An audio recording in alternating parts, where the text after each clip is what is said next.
Right, year 10, we're going to have another go at this today. Hopefully this is a bit clearer now. I'm going to use a black pen this time to hopefully make my annotations a bit more clear. We're going to just recap what we said last lesson. So we came to the conclusion that Denise Levertov is imagining the worst case scenario for the people of Vietnam after the war. She's seeking to expose the brutalities of the American forces, especially given that she felt not enough truth was kind of been exposed in the news stories in the American media. And she's also considering the impact of the war from the point of view of the Vietnamese. And there was a lot of documented experiences of the American soldiers and the trauma that they experienced, but not so much of what happened to those in the war on the side of Vietnam. So she's seeking to give us a different point of view. So we talked about the question and answer structure last time, and we said that it's there to give the idea that possibly in the future Vietnamese culture has been wiped out as a result of the war. So this is some kind of exercise in someone finding out about the past of Vietnam, someone trying to find out about what Vietnam was like, and she's imagining kind of the Vietnamese traditions and such have been sort of killed off. So it could be that it's somebody in a history lesson, perhaps they're asking questions of a teacher has instructed someone to find something out, or it could be a journalist seeking answers from an expert. It's some sort of investigation. And again, Levertov's doing this to imagine a scenario where the only way to find out about the past of Vietnam is in a very documented way, not a real life way, just using records, because she's imagining that that's all that's left.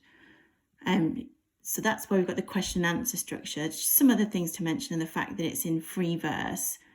And she's got the lines organised in a way, particularly in this first section, that allows for sort of intonation at the end to really convey the sense of questions being asked.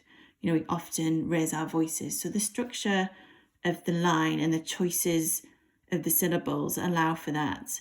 And the line breaks as well. Did the people of Vietnam use lanterns of stone? So where the lines break, that sort of fortifies this sense of a question being asked.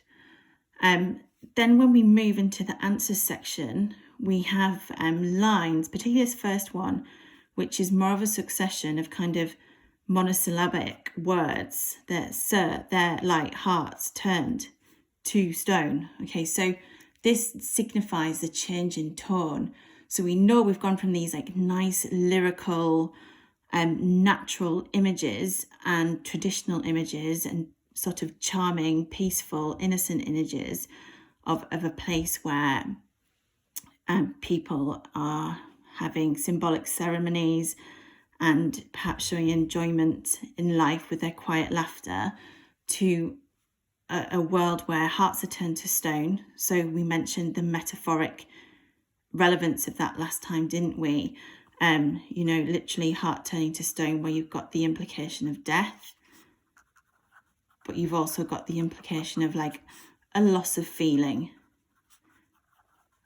That sort of numb sensation that people often report as being part of like the PTSD experience of something as traumatic as war. So hopefully you can just see my annotation there. So we move to this tone in the second part of the answers, which is much more to the point and a lot less lyrical, which matches some of the images which we described, I think, last time as a little bit jolting and perhaps even upsetting.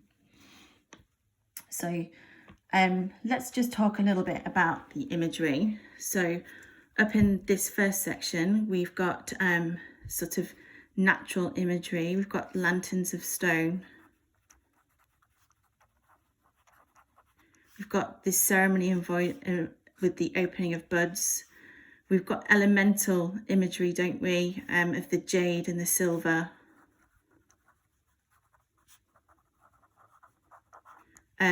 So we're getting sort of the idea that this culture is one that is perhaps more at one with nature, one that gives importance to symbolic ceremonies, and even indeed if they are revering the opening of buds, this again sort of depicts the idea that we have a culture that is peaceful and at one with nature.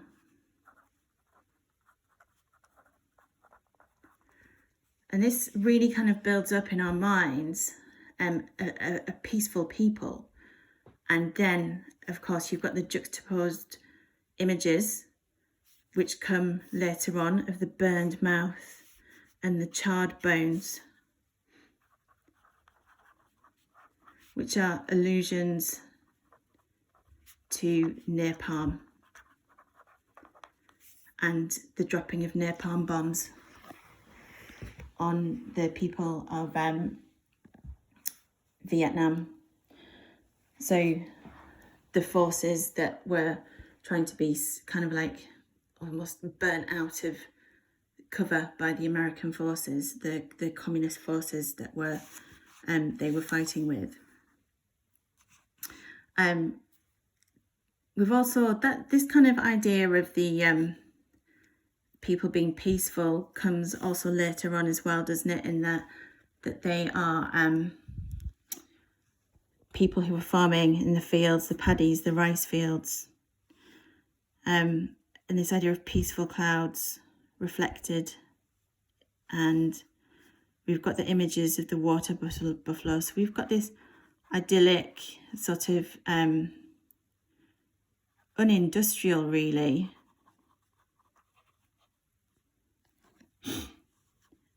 imagery, which again in our minds creates a very heavy juxtaposition with the actions of America that are being depicted, of the bombs smashing and the effects of that, the screams. Okay, so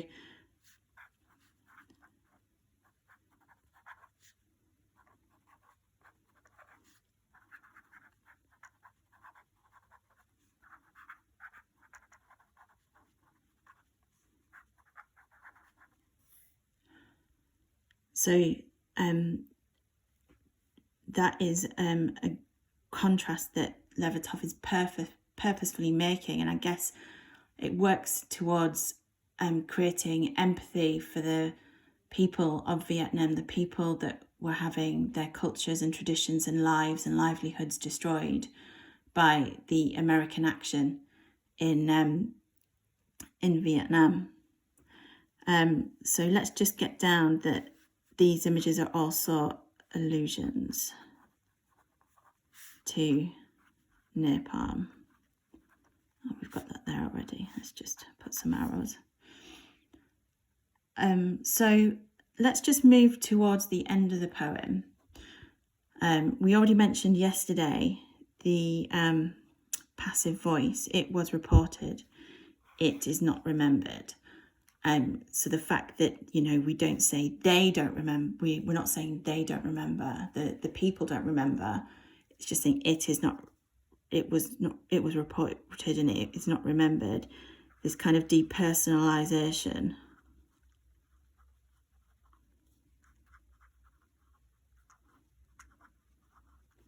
Adding to this sense of like, who does this culture belong to anymore? Perhaps nobody, perhaps it's now just an artifact. It's just like a relic of the past because it was destroyed potentially. I don't think Levertov lived to see the end of the war. But she is imagining, you know, the absolute worst case scenario. So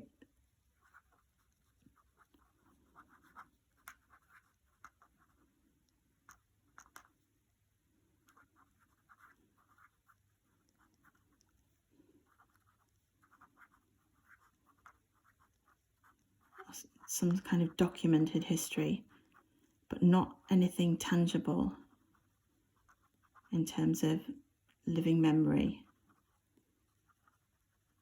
That living memory is gone, it's depersonalised. Because perhaps in this world she's imagining, there's no one to give a first-person account. So we move to the end of the poem and we've got the answer to question 6. Did they distinguish between speech and singing?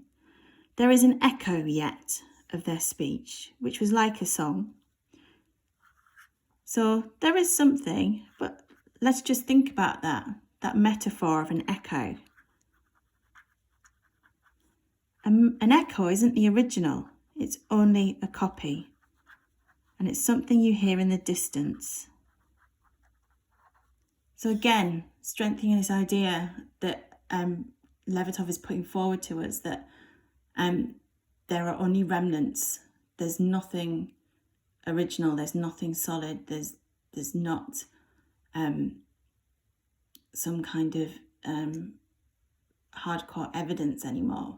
It's just reports and dribs and drabs of a culture that is left. So there is an echo yet of their speech, which was like a song. It was reported that their singing resembled the flight of moths in moonlight. So we've got this really lovely lyrical image here.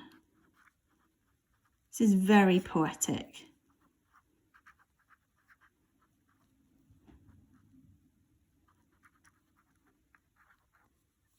And it's a lovely expression. And this kind of suggests a delicacy of the traditions and the ways of people in Vietnam, and perhaps this idea of a moth, which is something which is quite delicate and easily broken, suggests the fragility of culture, tradition, of people, their livelihoods, and very much the delicacy of this is juxtaposed with the heavy-handed tactics of America that we see alluded to with the napalm imagery. Who can say? Indeed, who can? We don't know. It's a good question to ask. It is silent now. Now, of course, this it refers to their singing, doesn't it? We can't hear their singing anymore. But there's also a greater, sort of this it is working very hard here, because it's actually almost like a kind of metonymy, really.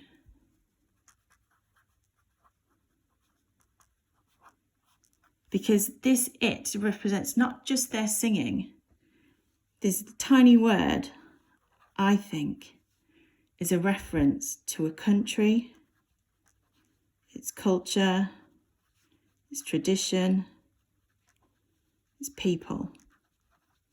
So this tiny word here, I think, represents this, and she is imagining that in this worst case scenario, it is silent now. That this place, this culture, these people, they are no more. So it's a warning against the destruction that military action can have.